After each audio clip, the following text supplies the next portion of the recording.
रायपुर से हमारे साथ हमारे सहयोगी प्रियांशु कश्यप जुड़ चुके हैं। जी प्रियांशु, आपसे सबसे पहले पूछना चाहेंगे, पीएम नरेंद्र मोदी फसल बीमा योजना के तहत किसानों को राशि ट्रांसफर करेंगे, क्या कुछ इस पर अपडेट है? और उसके साथ ही ऐसी कौन सी खबरें हैं जो आज दिन भर सुर्खियों में रहने वाली है रायपुर में?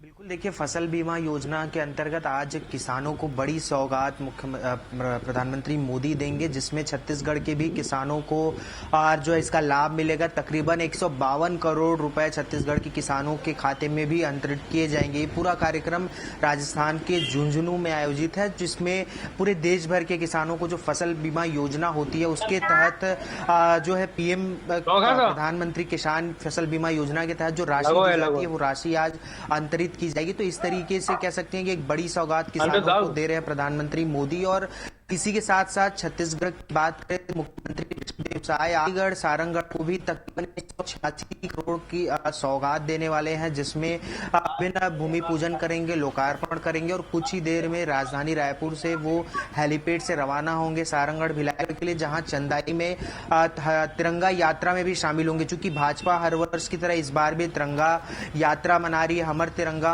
हमर अभियान के माध्यम से ये थीम रखा गया है। जो अगर तिरंगा का जो लक्ष्य है वो इस बार तकरीबन 60 लाख घरों में तिरंगा लहराने का लक्ष्य रखा गया है, तिरंगा लगाए जाएंगे। और इस बार की तिरंगा यात्रा और जो हर घर तिरंगा अभियान है इसलिए भी अलग होने वाली है, क्योंकि ऑपरेशन सिंदूर से इस पूरे तिरंगा यात्रा को जोड़कर दिखाया जा रहा है। जिस तरीके से पहलगाम की घटना हुई उसके बाद भारतीय सेना के द्वारा ऑपरेशन सिंदूर किया गया पाकिस्तान पर, उससे जोड़ते हुए इस हर घर तिरंगे अभियान को मनाया जाएगा, जिसको हमर तिरंगा हमर अभिमान का थीम दिया गया, जिसमें सभी लोगों से अपील की जा रही है कि अपने अपने घरों में तिरंगा लहराएं और 15 अगस्त के इस उत्सव में सभी घर जो है तिरंगामय होता हुआ नजर आए। ये बीजेपी की अपील और इसी के हर जिले में तिरंगा यात्रा भी निकाली जाएगी, जिसमें अलग अलग नेता मंत्री भी शामिल होंगे। आज चंदाई में जो तिरंगा यात्रा निकाली जाएगी उसमें मुख्यमंत्री विष्णुदेव साय, उप मुख्यमंत्री अरुण साव भी शामिल होंगे और एक भव्य तिरंगा यात्रा आज जो है निकाली जा रही है। और 15 अगस्त तक इस पूरे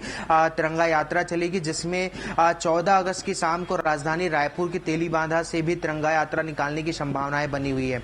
जी प्रियांशु, आपसे पूछना चाहेंगे, वोटर लिस्ट को लेकर के यहाँ पर भी सियासत देखने को मिल रही है। पूर्व सीएम भूपेश बघेल ने भाजपा पर गंभीर आरोप लगाए हैं। उन्होंने कहा है कि वोट जो है चोरी किया गया है। इस पर उप मुख्यमंत्री अरुण साव ने भी पलटवार किया है। उन्होंने कहा है कि कांग्रेस की बुद्धि जो है वो बिखर गई है, टिप्पणी की है। क्या कुछ इस पर अपडेट है? बिल्कुल, देखिए, जिस तरीके से जो है बिहार की अभी चुनाव होने वाली है, इससे पहले महाराष्ट्र पर जिस तरीके के आरोप राहुल गांधी ने लगाए थे वोट चोरी का, और लगातार वो प्रेजेंटेशन के माध्यम से अपनी बातों को कहने की कोशिश कर रहे हैं, लेकिन अब जो है प्रेजेंटेशन के माध्यम से जो राहुल गांधी का म्यूट हो गई है छत्तीसगढ़ की कांग्रेस कमेटी ने भी दिखाया था, जिसमें सभी कांग्रेस के जो नेता हैं छत्तीसगढ़ के, उन्होंने बैठकर उस प्रेजेंटेशन को देखा, उन आरोपों को देखा और किस तरीके से जो सिद्धांत की बात कही जा रही है उसमें कितनी सच्चाई है, ये सारी चीजों को देखा। और इलेक्शन कमीशन से राहुल गांधी ने जवाब भी मांगा है, लेकिन इलेक्शन कमीशन का यह भी आरोप है कि राहुल गांधी को बार बार बुलाने के बाद भी वो चुनाव आयोग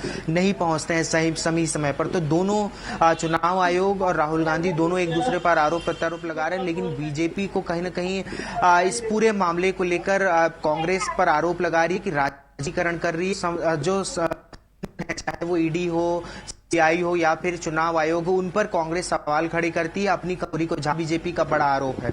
जी प्रियांशु, तमाम जानकारियों के लिए आपका धन्यवाद।